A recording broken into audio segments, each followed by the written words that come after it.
Olá, seja mais uma vez bem-vindo ao vídeo de número 3 do tópico 6 de Computação para Engenharia. Eu sou o professor Daniel Guerreiro e Silva, Departamento de Engenharia Elétrica da UNB.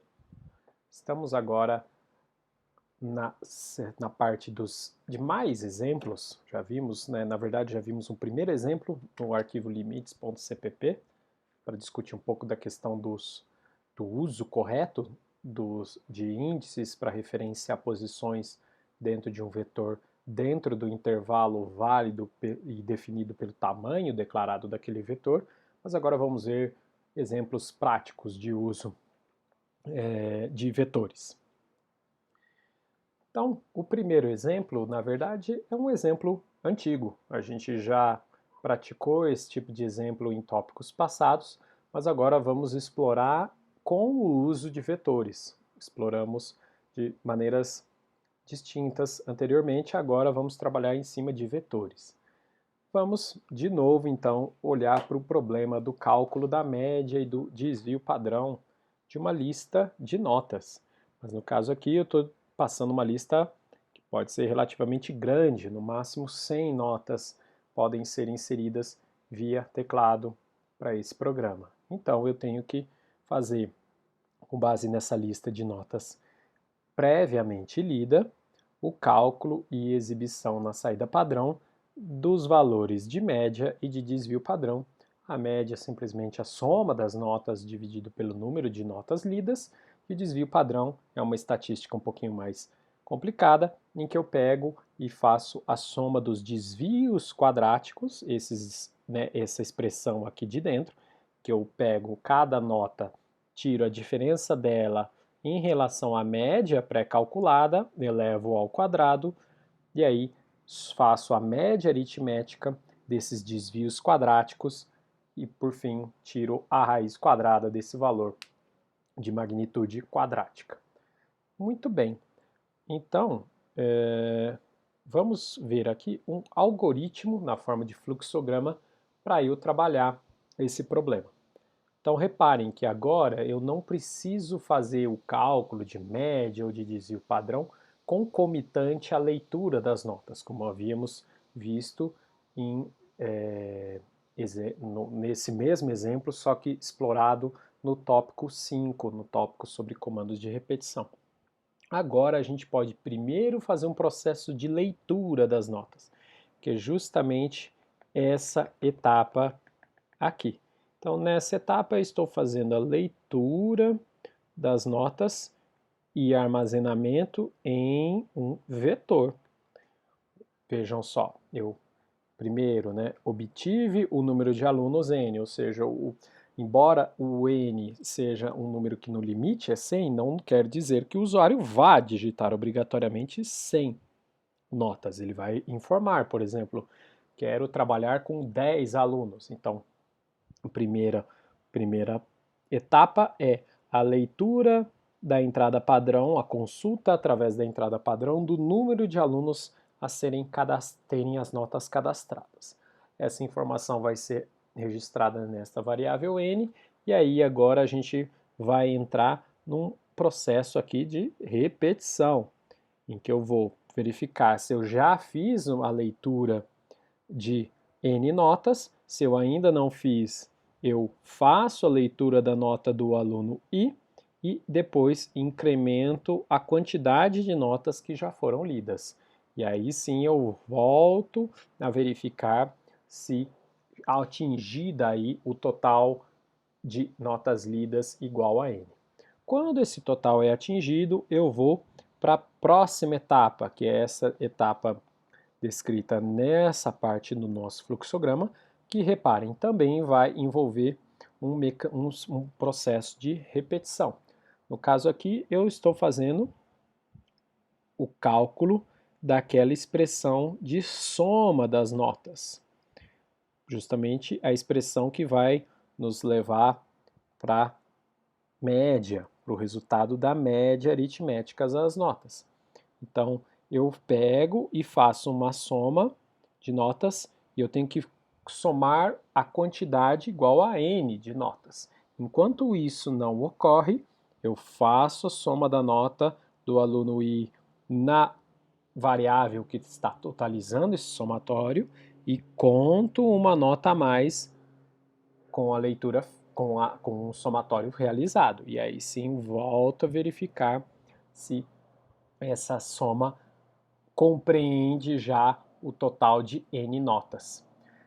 Daí, veja, com esse resultado eu posso calcular aqui nessa etapa a minha média, pegando o total e dividindo por N, pelo número de alunos. Aí, vejam só, se eu já tenho o valor aqui guardado em média, eu posso inclusive reaproveitar esta variável total para daí passar para a última etapa, que é essa daqui, em que eu vou fazer o somatório dos desvios quadráticos. Então veja que agora eu faço, né, a preparação para o cálculo daí, claro, do desvio padrão. Então, mais uma vez, é um outro laço de repetição que eu posso trabalhar isso, fazendo o somatório da nota menos a média ao quadrado de cada um dos alunos, do iésimo aluno aí no caso, em total. E claro, a cada nota, a cada desvio calculado e somado, eu incremento a contagem de notas e faço de novo a verificação de que se o somatório já envolve um total de N notas. Assim que isso ocorre, eu finalmente tenho condições de calcular o desvio, simplesmente como a raiz, né, a raiz quadrada do total dividido por N, e chegamos ao final do nosso programa com a exibição dos resultados. Muito bem, então esse é o fluxograma que descreve o algoritmo. Vamos agora ver como é que fica isso na forma de um programa em C++. Aqui está o código-fonte, que nós vamos, no vídeo seguinte, compilar e executar também, através do dev C++. Mas vamos primeiro, então, dar uma estudada no código, comando a comando aqui, para termos uma melhor compreensão. O que é fundamental, claro, nesse código é o uso de vetor. Essa é a novidade aqui. Então, veja, eu estou assumindo que as minhas notas são variáveis, são números reais, e eu tenho um máximo de 100 notas a registrar, cadastrar. Então, eu estou aqui declarando, neste ponto aqui do meu código, um vetor de tamanho 100. Então, isso aqui é um vetor que eu estou declarando, que se chama nota e que tem 100 posições disponíveis para armazenar elementos de que tipo? Do tipo float. Repare que eu declarei também, como sendo tipo float, a variável média e a variável desvpad. Elas, por sua vez, são variáveis escalares. Repare que eu posso justamente mesclar nas declarações aí, declarações de vetores com variáveis escalares que sejam do mesmo tipo aqui, no caso float. Muito bem. Aí, aqui, eu tenho, né, a primeira etapa, que é a etapa de leitura do número de alunos. Então, aqui eu estou lendo o número de alunos a serem cadastrados ou a terem notas cadastradas.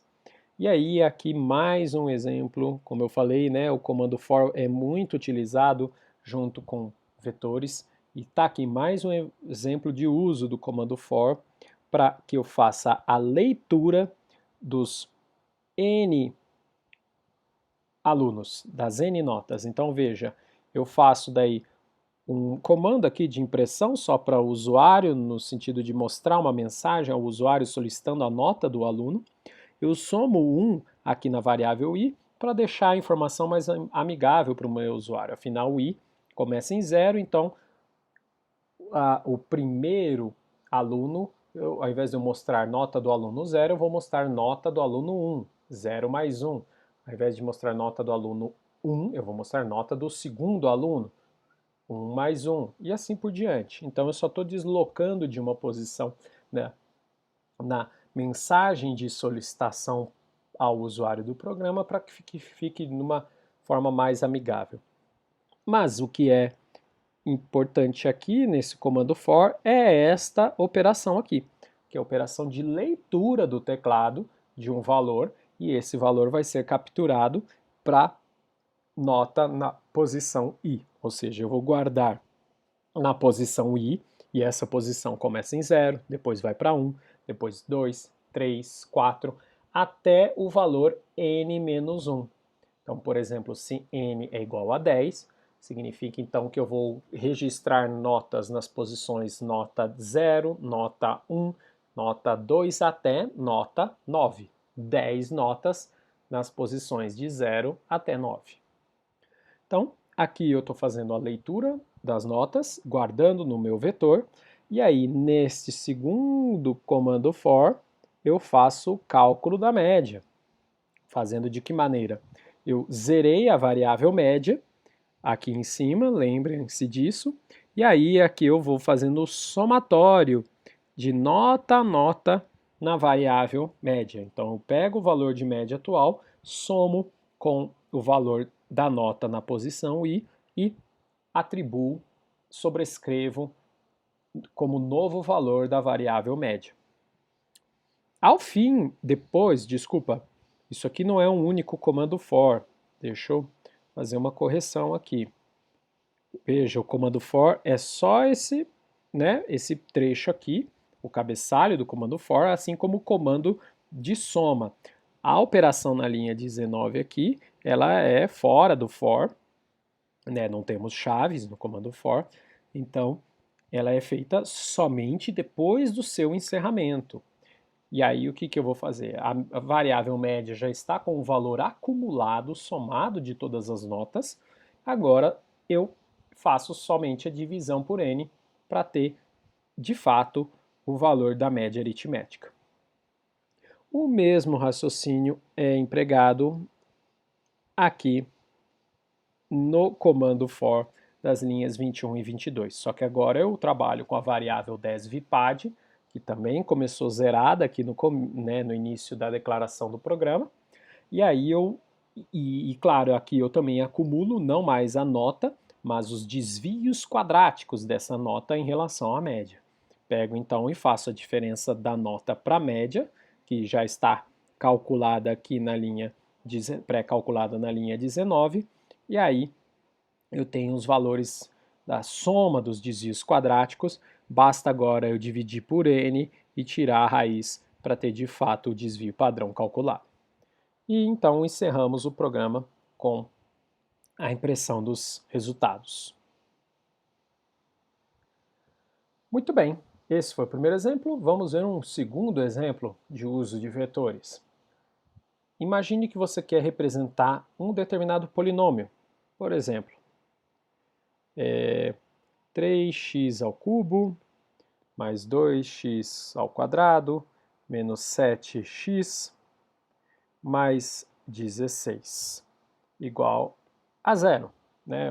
Representando sempre na forma padrão em que você expressa o polinômio igual a, né, todo à esquerda e o sinal de igualdade e zero à direita. Ou outro polinômio, 9x à sétima mais 8x à quarta mais 5x mais 1, por exemplo, igual a zero. Reparem que eu poderia pegar essa representação e se eu supor que o meu vetor, eu tenho um vetor em que as posições equivalem aos coeficientes que multiplicam os termos de ordem n do meu polinômio, eu poderia pegar, por exemplo, a posição 0, 1, 2, 3, 4, 5, 6, 7 de um vetor e armazenar, por exemplo, para o primeiro aí, o 16 na posição 0, afinal, vou pôr em outra cor aqui, a posição 0 representa o coeficiente que multiplica x elevado a 0, aqui multiplica x elevado a 1, x elevado a 2, até x elevado a 7. Então eu posso representar nessa forma, 16 menos 7, tem termo de x elevado a 1, temos termo quadrático, que aqui é 2, no caso, temos termo ao cubo, que é 3, e os demais termos zerados. Então veja, eu consigo usar um vetor para representar os coeficientes de um polinômio, onde cada posição do meu vetor representa a ordem do polinômio que aquele coeficiente multiplica. Aqui, o segundo exemplo, eu teria uma representação em vetor nessa forma. Vamos separar aqui os termos. 0, 1, 2, 3, 4, 5, 6, 7. Então eu teria termo de ordem 0 é o 1, termo de ordem 1 é o 5, aí não temos termos de ordem 2 e nem 3, temos um termo de ordem 4, que é o 8, um termo de ordem 7, por fim, que é o 9. Então repare que eu, dessa maneira, consigo representar polinômios através de um vetor que guarde os seus coeficientes. Então, como fazer um programa para trabalhar com essa ideia? Está aí o código dele. Eu posso, então, construir um polinômio, determino, claro, um grau máximo a trabalhar. Então, imagine que você quer trabalhar com um grau máximo de 25. Então, eu vou ter que ter um vetor em que as minhas posições vão da posição 0, 1, 2, 3, até a posição 25. Ou seja, se eu tenho posições de 0 a 25, o tamanho do vetor ele é 26. Por isso, então, reparem que eu estou aqui declarando um vetor chamado coef, de variável do tipo float, com 26 posições, de tamanho 26. Além dele, a gente tem aqui duas variáveis, grau e i, para nos auxiliar na manipulação desse vetor. E aí, eu primeiramente leio da entrada padrão o grau de fato que o usuário vai inserir o vetor, porque aí, né, claro, eu não preciso daí obrigar o usuário a digitar 26 coeficientes, basta ele me dizer, eu vou inserir um polinômio de grau 2, então ele só vai ter que digitar 3 coeficientes, o 0, o 1 e o 2. Então, você, nesse primeiro comando, pega essa informação com o usuário através do teclado. Aqui a gente tem um laço de repetição que simplesmente verifica se, digamos assim, o usuário foi bonzinho, se ele se comportou bem, no sentido de informar um valor de grau válido. Ou seja, enquanto o usuário digitou um valor de grau menor que 0 ou maior que 25, reparem no conectivo OU aqui, isso significa que eu tenho um valor fora dos limites que o meu programa aceita, então a gente emite uma mensagem de bronca e tem uma operação de leitura para ler um novo valor do teclado e sobrescrever a variável grau. Então, quando esse laço se encerra, significa que o usuário digitou um valor válido, que é maior que 0 e maior ou igual a 0 e menor ou igual a 25, então está perfeito, está ok, e podemos daí fazer a leitura dos coeficientes. E veja como é feita a leitura aqui, dentro desse bloco, mais um bloco, um comando for, em que eu vou justamente ler os coeficientes, e no caso, veja, eu estou fazendo a leitura de forma decrescente, por uma questão de usabilidade, né? Porque em geral nós escrevemos os polinômios do termo de maior ordem, por exemplo aqui, né, para o termo de menor. Então, para o usuário, digamos assim, digitar nessa forma natural também aqui, a gente também vai fazer essa leitura na mesma ordem. Então, repare, eu começo com a variável i em grau e repito enquanto essa variável for maior ou igual a 0 e vou decrementando ela a cada passo do meu laço for.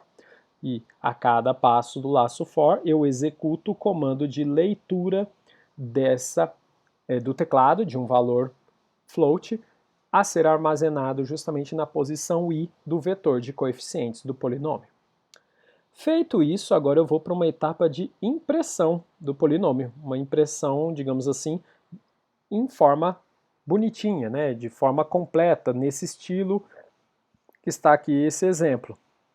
Eu vou daí imprimir de novo também do termo de maior grau para o termo de menor grau. Eu começo aqui fora, aliás, a fazer essa impressão, então eu imprimo aqui x elevado a grau, com o coeficiente aqui ao lado já desse termo de ordem grau. E aí, para os demais, ou seja, eu já começo o i com o valor grau menos 1, repetindo mais uma vez, enquanto o i for maior ou igual a zero, e decrementando a cada impressão de coeficiente feita com sucesso. E veja aí como que é o procedimento.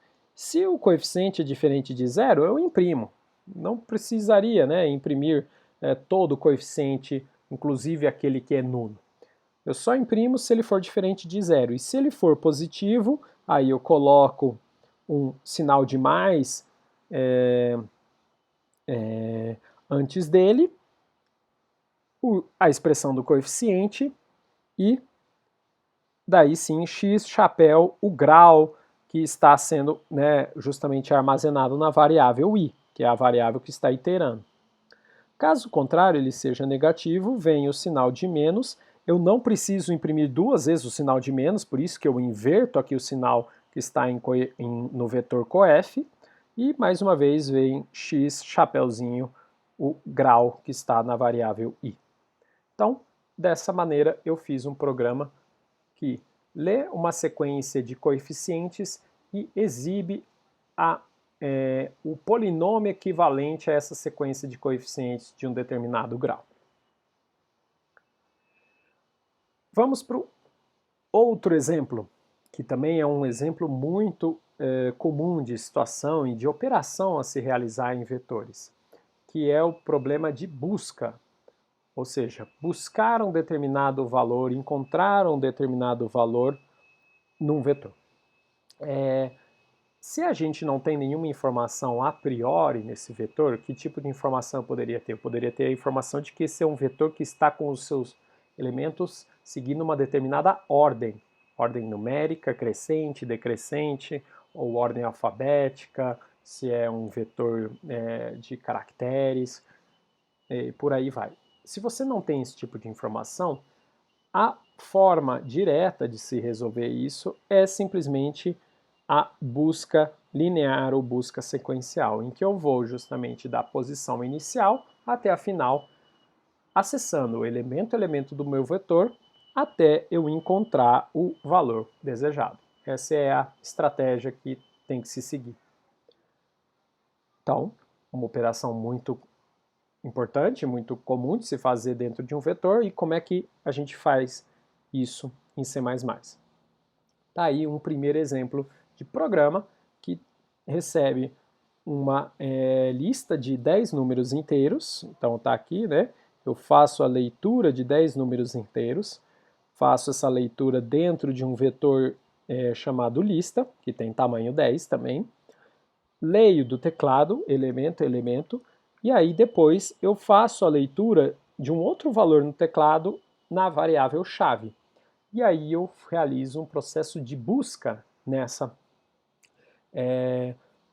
dessa variável chave. Ou seja, eu vou verificar se em alguma posição da lista eu encontro a minha chave.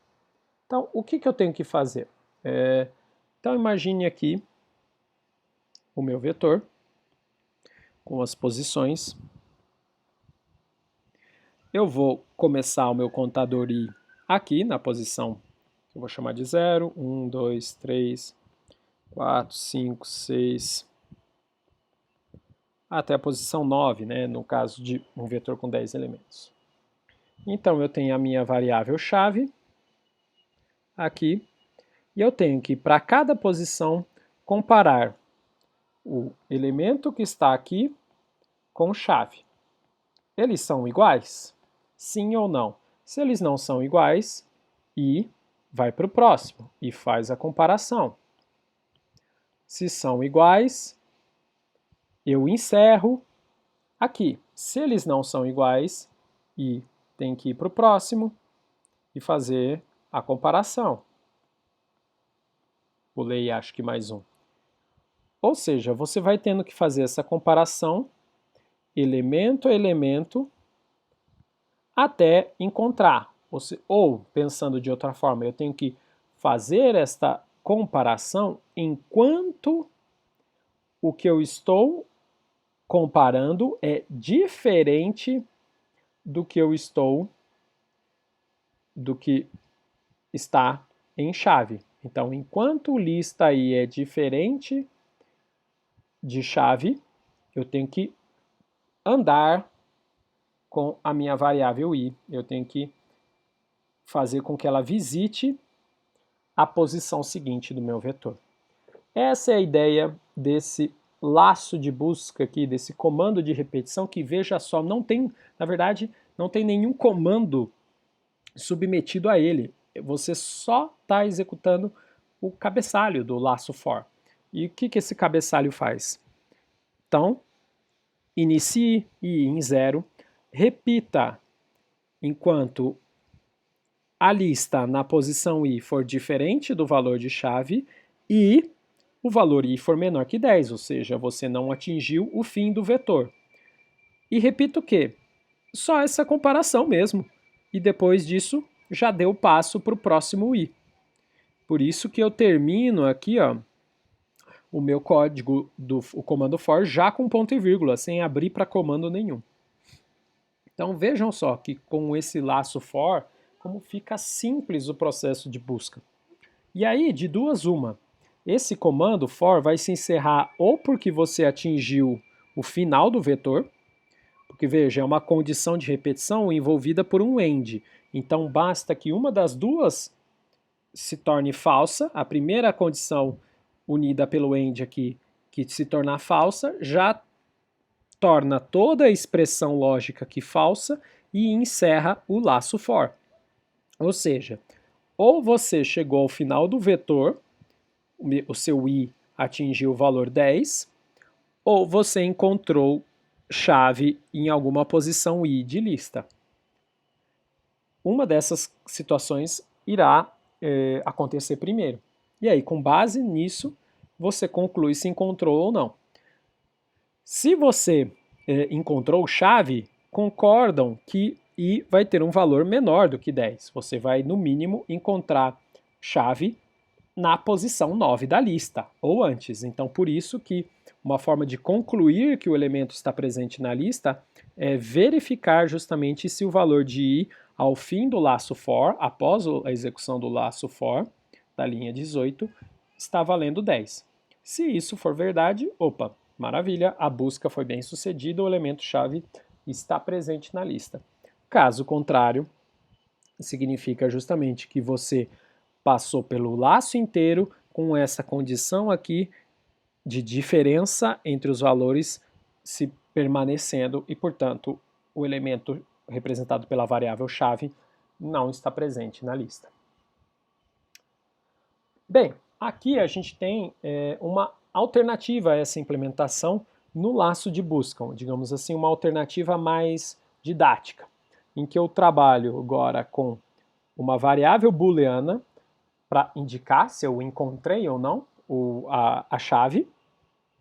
Essa variável começa valendo false, afinal eu não encontrei ninguém. E aí vejam só como que fica agora a minha condição de repetição. Enquanto not achou, enquanto a variável achou não se tornar true, e enquanto eu não cheguei ao fim do vetor, eu vou agora sim fazer a comparação. Então eu transferi a comparação, que aqui nessa primeira implementação está dentro do meu da condição de repetição do for, eu transferi essa comparação para o corpo do bloco de comandos vinculado a esse for. Então fica uma coisa, digamos assim, dá na mesma, mas aqui eu tenho um código um pouco mais didático, mais explícito no que está sendo feito. E aí aqui eu faço uma comparação com o comando if. Bem, a variável chave é igual a o elemento que está guardado na posição i do vetor lista? Se é verdade, opa, a minha variável booleana vai ser modificada para true, e aí assim que eu retorno, para iterar o próximo passo do meu laço, essa condição aqui vai se tornar falsa, e aí a gente sai da execução do laço. E aí, para eu saber por que motivo eu saí da execução do laço, basta eu verificar o valor da variável booleana achou. Se achou é true, se ela tem valor igual a true, aqui esse if vai ter valor true também, e aí eu vou executar a impressão da informação de que a chave está presente na lista. Caso contrário, eu informo que ela não está presente. Então, tá aí em duas formas de se implementar um mecanismo de busca sequencial em vetores, um tipo de operação também que é muito comum de se fazer a pesquisa por um determinado valor dentro de um vetor. Então é isso que eu gostaria de falar nesse vídeo. No próximo vídeo a gente vai compilar e executar esses exemplos para vocês verem também, acompanharem a execução deles. E aí, em seguida, a gente segue nesse tópico falando sobre matrizes. É isso aí, até o próximo vídeo.